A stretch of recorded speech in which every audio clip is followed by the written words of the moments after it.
National Resilience Institute, the Republic Indonesia, presents Jakarta Geopolitical Forum 2022. Maritim, Chasing the Future Global Stability. August 24 and 25th, keynote speaker Joko Widodo, Andi Wijayanto.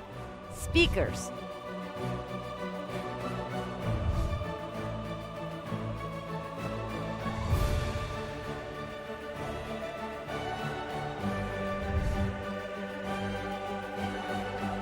registration. Jakarta Geopolitical Forum 2022. Maritim, Chasing the Future Global Stability. Thank you. First of all, allow me to say very grateful word of thanks to the organizer, Lemhannas, for inviting me. It is a great pleasure to be here. Special thanks, of course, to Pak Andi for having me. I apologize for not being able to join in person because of my passport issue, but I'm lucky to be able to share this panel with so many luminaries. It is humbling as well as a great honor for me. And of course, is one of the very rarest few times I'm able to actually share a panel with my good friend Kuri. Thank you so much for moderating this panel and allowing me to share my views. Now, I'm going to briefly do a survey on what I see as preliminary trends in the post-COVID world, and of course after the Ukraine war. Just today really exactly marks the 6th month of the conflict in Ukraine. So it is opportune for me to talk about the Ukraine war and some of the lessons that we take away to set the stage for our understanding of Southeast Asia and maritime defense and security going forward. Now, I think there are three lessons that we can draw from this conflict. I think one is certainly that while earlier years we were all preoccupied with non-traditional issues, as well as the very popularly known about gray zone challenges, the Ukraine war 6 months ago amply showed that it is possible to have full-scale conventional war. So it has never gone away. It was lurking, and it does also highlight that nation states do resort to this conflict if it fulfills their interests. And of course, it's another matter altogether whether we are looking at a protracted conflict. In this case, the Ukraine war is a very good example where a supposed short conflict has ended up becoming a protracted war in itself. And of course, the second thing that I want to highlight here as an observation of the Ukraine war is that with the appropriate support, with appropriate morale, weapons, as well as training and leadership, it's possible for a weaker party to prevail on the battlefield against a stronger adversary, as what we saw in the case of what happened in the initial stages of the Ukraine war, with the conflict, the battle that revolved around the Ukraine capital of Kiev, right? And because I'm dealing with the maritime issue, so I put forth here a collage of pictures of essentially what was Snake Island and the naval battles that took place. It was interesting and in fact instructive when it comes to Southeast Asia. That for Southeast Asian countries that are supposed smaller, weaker parties in the maritime domain with relatively modestly equipped navies, it is still possible to prevail in some circumstances against a stronger adversary. So it is something that I believe regional maritime forces could take heed and to pay more attention to. And of course, finally, the third observation I want to highlight here is that the war itself is debilitating when it comes to the overall long-term impact on anyone. We are not just talking about the impact on Russia or Ukraine, but we are talking about the wider impact on the global community when it comes to what we saw as the inflationary pressure that came about to add on to the pressures that were already in place after COVID-19. And of course, not to mention about the energy and food security crisis that we are facing right now. So all these three lessons were what I saw as, the key starting point for our understanding of how we look at the trends going forward for Southeast Asia's maritime defense and security prospects. Now, of course, much closer to us, which is another clear reminder, is that we are seeing conflict or the risk of conflict being ever in our neighborhood. We saw just 2 weeks ago what happened around Taiwan, right? That the world is perhaps almost on the brink of a conflict over Taiwan, which some of the people were commenting that it is the fourth Taiwan Strait crisis, and this Taiwan Strait crisis is unprecedented in scale compared to what happened in the 1990s. And that what I saw as pretty much brought the whole region much closer to a full-scale conflict in the Taiwan Strait without further, over-exaggerating the potentiality of such a prospect going forward. So while we in Southeast Asia are largely preoccupied with, non-traditional security issues, I think it is a clear reminder that while we are preoccupied with these daily issues, I think the preparation for war, peacetime conventional deterrence continue to be the bread and butter when it comes to Southeast Asia's navies in particular. Now, another thing that I want to highlight here, which sets forth the context to think about, is that right now, while we are talking about war in itself, we don't forget that in the recent years, Southeast Asia maritime forces have been preoccupied and are still preoccupied with non-traditional issues. We are talking about cross-border security problems that take place in the maritime domain. Smuggling, for instance, cooking oil smuggling, agriculture smuggling, as well as all types of other food smuggling issues continue to be prevalent. And going forward, assuming that the war in Ukraine is going to take place for a longer period of time, we are going to likely see these knock-on effect of the global food and energy security crisis spill over into Southeast Asia and continue to reinforce what we saw as disturbing trends in cross-border maritime security challenges. In other words, what we are seeing right now is Southeast Asian maritime forces, and in my presentation here, I focus more on navies in particular. The navies in Southeast Asia are going to continue to do more with less. I think this is a sort of a true fact in life going forward.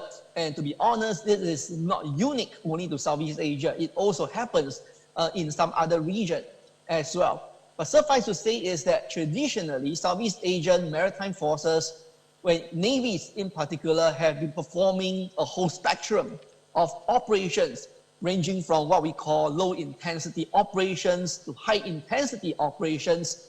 This collage of pictures here best encapsulate what we have here. We talk about peacetime, conventional deterrence, we talk about counter-terrorism, we talk about anti-illegal fishing, we talk about humanitarian assistance and disaster relief.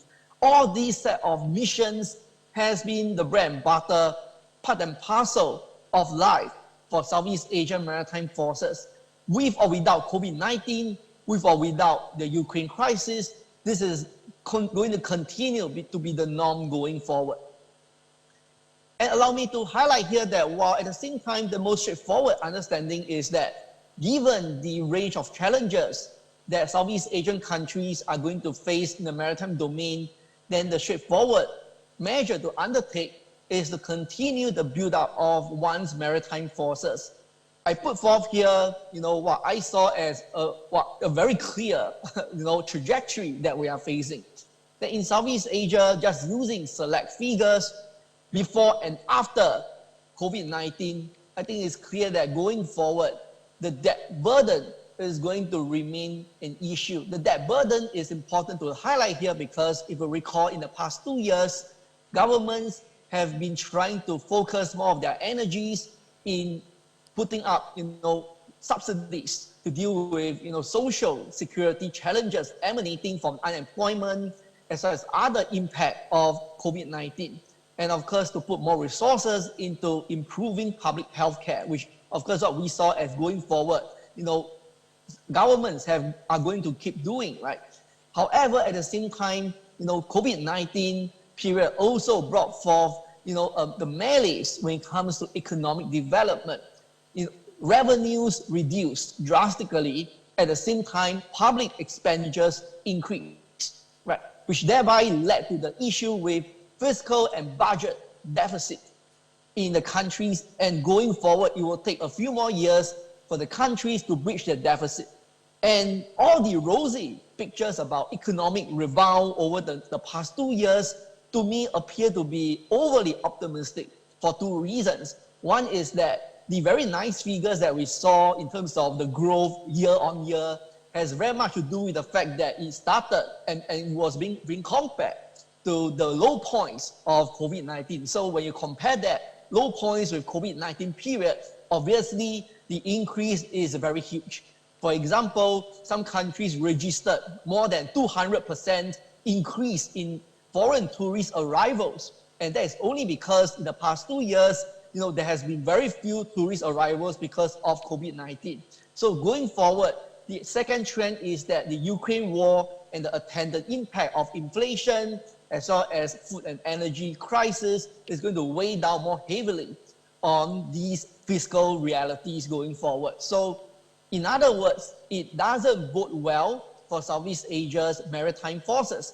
What we saw here going forward is fiscal austerity means that governments in the region are going to continue to put more focus on socio-economic betterment in the wake of COVID-19, and given the Ukraine war and economic impact, there will still be emphasis on subsidies and cash assistance, for example, and other measures like housing, as well as social security aid to think about. So therefore, it means that maritime forces are going to be the next in line to suffer when it comes to the amount of money that will be allocated.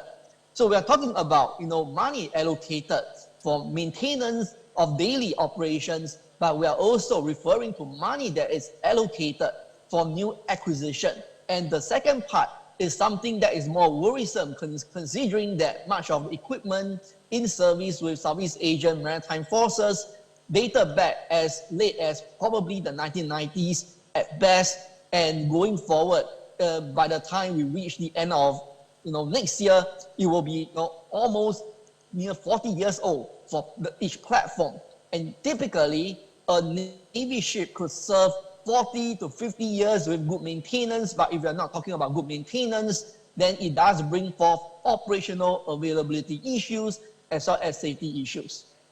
Now, not every country in Southeast Asia in the past 2 years have been able to engage in new acquisition. Indonesia is one of the rare few countries in Southeast Asia that has put forth rather comprehensive plans for its primary armament, alutsista modernization, frigates being a good instance. And of course, the Philippines being another example. For Indonesia, the drive towards building new capabilities has to do with pragmatic considerations like obsolescence of equipment. But for the Philippines, it is largely driven by its concerns in the South China Sea. However, for the rest of Southeast Asia going forward, other than existing programs that were already put in place before COVID-19 had already been allocated funding before that, implementation is still a problem. Look at the case of Thailand with the submarine program. It is now a problem due to lack of funding and the fact that government leaders and the Navy do really need to have some justification to make to the public to rationalize the need to buy such expensive platform at the potential expense of other social welfare like public health care as well as other social security aid in the wake of COVID-19 and in the wake of the Ukraine war itself. So going forward, to conclude, I think we are faced here with the very mixed picture going forward when it comes to post-COVID-19 and post-Ukraine war, maritime security and defense build-up in the region. Not all countries are going to afford and be able to afford what they want, and very likely we are going to see in the next few years the navies in the region making do with whatever programs they already have in place, and they will face challenges fiscally in trying to find new programs to undertake. So going forward, I think a few recommendations to put forth, which of course some of that I addressed in my paper, which I hope you have a copy of it. But I think more importantly for maritime forces, it goes without saying that we need more, not less, interagency coordination and cooperation, considering that maritime forces like the navies and coast guards do face their own perennial funding problems. Given their existing finite pool of resources, it makes sense for them to work more closely together to deal with extant maritime security challenges. And finally, I think it also goes without saying that while we have here already a slate of cooperation in the region in maritime security, I have here, of course, minilaterals like the Malacca Strait Patrols and the Sulu Sea trilateral cooperative arrangements. These two are what I see as Southeast Asia's shining examples when it comes to maritime security cooperation. We are going to see and likely encourage more of this intra-ASEAN maritime security cooperation and to find ways to cooperate with extra-regional powers. So with that, I conclude my short brief. Thank you so much for attention and look forward to the question and answer and your comments later. Thank you, Curie.